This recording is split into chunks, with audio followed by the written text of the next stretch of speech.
Allez, on s'en prend une dernière. On arrive au terme, et donc on va Ah oui, parce qu'après il y a l'apéro. Bon, il y a l'apéro et la bière. Tu cherches. Et donc il y a un jeune qui veut intervenir. Moi, je voulais savoir comment vous vous positionnez par rapport aux violences policières, parce que en plus d'être une réalité, c'est presque devenu une norme. Ici, même en Corrèze, on a eu affaire à des violences policières, on s'est fait insulter et prendre un parti par les policiers. Donc, je voulais savoir comment vous vous positionnez par rapport à ça. Eh ben, il y a une politique de maintien de l'ordre dans notre pays qui s'est dégradée au fil des ans. J'en ai dit un mot tout à l'heure. Déjà, quand on passe de la police de proximité à une police qui est aujourd'hui qui est plus de proximité et puis qui joue aux gendarmes et aux voleurs dans les quartiers, ça va pas. Et ça existe. Quand une police, une partie des fonctionnaires de police, et je ne peux pas faire d'amalgame et je ne ferai jamais de généralité, mais il y a des policiers qui aujourd'hui, dans leur pratique, ont des pratiques violentes et racistes. On sait qu'en région parisienne, et c'est pas nous qui le disons, c'est Jacques Toubon, défenseur des droits, dit que une personne de couleur noire se fait contrôler 20 fois plus qu'une personne de couleur blanche. C'est un sujet, et c'est ce qui suscite de la colère, parce que c'est une discrimination insupportable. Et puis en fait, ensuite, il y a la politique de maintien de l'ordre dans les manifestations, qui est aujourd'hui violente, dure, et donc ça c'est une doctrine. Et la politique de maintien de l'ordre dans notre pays, elle consiste à réprimer fortement les manifestations quand elles sont autorisées. Mais c'est le choix du pouvoir en place. Il fait le choix de mener des politiques dures socialement. De ne pas augmenter les salaires, de rendre la vie plus dure pour des millions de travailleurs, de jeunes, parmi nos concitoyens. Donc forcément, il y a de la colère. Eh ben, la colère, il ne faut pas qu'elle s'exprime. Donc c'est la politique de la matraque. C'est pas nouveau. Hein. Et donc, il nous faudra revoir complètement cette politique de maintien de l'ordre. Je défends la police. Mais une police au service du peuple. Une police au service de la tranquillité publique pour toutes et pour tous, et pas seulement dans les beaux quartiers. Respectueuse de chacun, qui lutte contre les violences sexuelles et sexistes, qui prend les plaintes des femmes dans les commissariats, qui est au service des plus faibles. Voilà. Et que chacun ait envie demain de devenir policier. Donc, quand un jeune dit j'ai envie de devenir policier ou gendarme, je ne dis pas mais t'es fou. Je dis c'est bien Joe, je vais t'encourager et j'espère que tu seras bon et que tu seras juste. Le problème de la police aujourd'hui, c'est qu'elle subit la politique du chiffre. Les primes qu'ils touchent en fonction des amendes et des contredanses qu'ils mettent, c'est pas juste. Et en plus, c'est les commissaires, c'est les chefs qui prennent le plus. Et c'est des primes qui vont entre 10 à 50 000 euros. Et donc, ils sont appâtés par la politique du chiffre. Donc, vous imaginez ce que ça peut produire comme effet sur nous, les petits. Il faut revoir complètement cette politique. Et puis enfin, il y a l'usage des armes. Et donc, cette fameuse loi de 2017, qui fait que, dans le cadre de contrôle, les policiers ont le droit d'utiliser leur arme sous prétexte de légitime défense. Et depuis qu'ils ont permis depuis que cette loi est adoptée, eh bien on est passé de 2 à 3 morts par an lors des contrôles routiers à une quinzaine l'année dernière. Et avec le drame du jeune Naël. Et donc on doit revoir cette politique. D'ailleurs, cette loi, nous ne l'avions pas votée à l'époque, en disant qu'elle était source de danger. Et qu'elle pouvait provoquer des drames. Et il y en a eu. Et donc nous demandons son abrogation.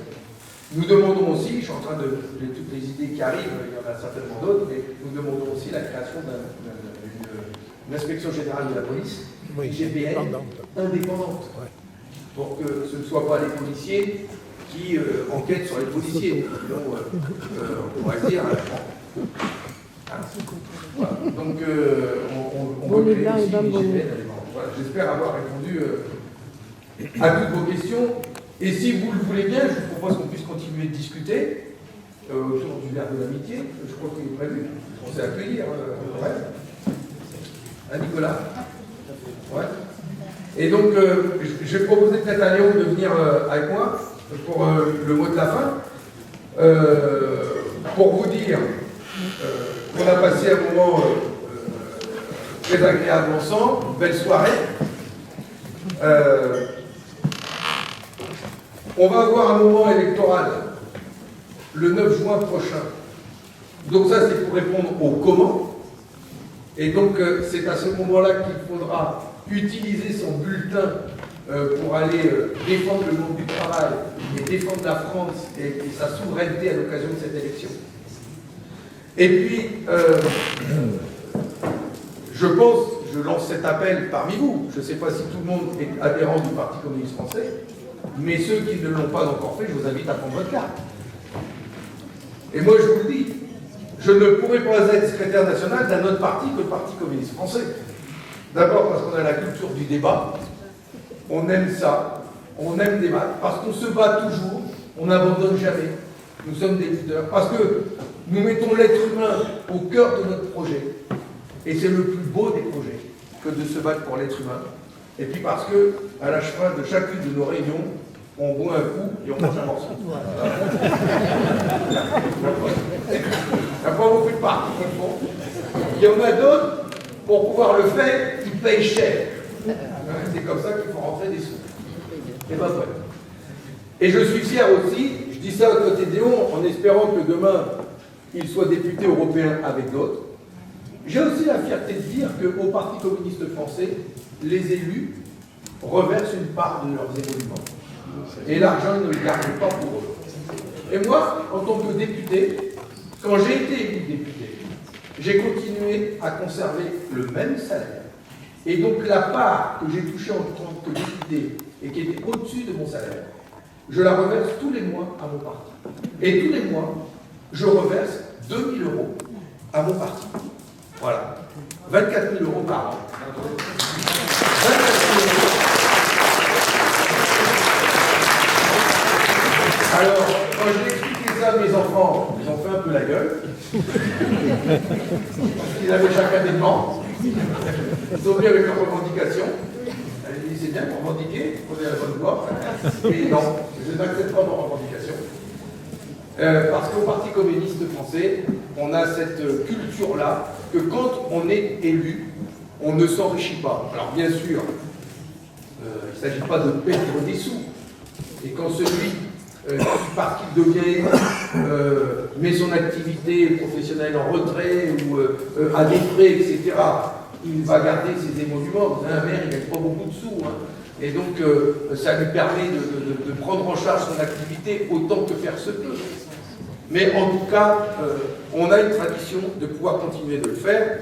Et donc, c'est pour ça que nous avons un beau parti, humain, jeune, qui se renouvelle. Je suis content de voir qu'ici la jeunesse communiste se bat bien pour faire respecter ces 3 jeunes qui ont été injustement licenciés, exclus de leur lycée Gabriel Ferrier.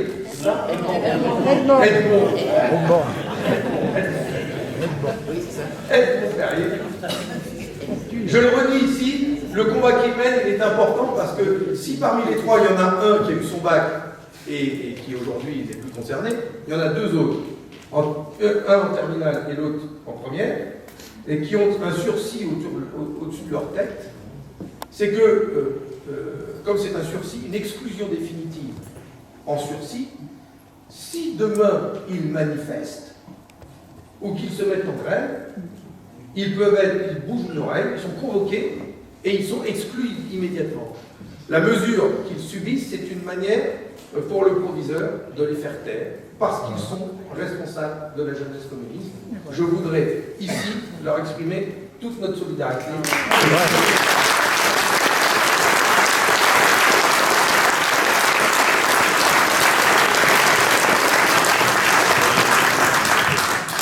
Et puis moi je vais me taire et je vais laisser le mot de la fin à mon ami Léon Je souhaite que l'on fasse tout pour qu'il soit député, pour qu'il puisse reverser une grosse part.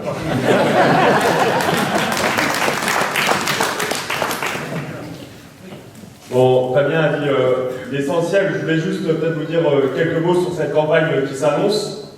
On est début novembre. Dans 7 mois, il nous reste 7 mois jusqu'à la campagne, jusqu'à la fin de la campagne européenne, jusqu'à l'élection européenne. Ce sera le 9 juin prochain. Et durant ces 7 mois, il peut se passer beaucoup de choses. Déjà, il faut qu'on rentre en campagne. Et moi, je suis fier d'être au Parti communiste français. Je pense que j'ai adhéré au Parti communiste français pour cette raison. C'est aussi parce que c'est les communistes qui décident. C'est les adhérents qui décident. Et on a un vote ce week-end. Et j'y tiens. Moi, j'invite l'ensemble des militantes et des militants, l'ensemble des adhérentes et des adhérents à venir voter, à venir décider collectivement et de la stratégie que nous allons employer durant cette campagne et de la technique. C'est indispensable, c'est un premier pas. Et ce que je souhaite, c'est la proposition que nous avons faite à la direction nationale, c'est qu'on puisse mener une campagne. Qu'on puisse mener une campagne dans le concret, dans le quotidien, qu'on aille chercher un à un les jeunes, les travailleurs, les retraités, et qu'ensemble, on soit en capacité de ressusciter l'espoir. Parce que ce que Yann a fait Fabien, et ce que Fabien a mené durant la campagne présidentielle, c'est semer des graines. Et ces graines, elles commencent à pousser, elles commencent à germer.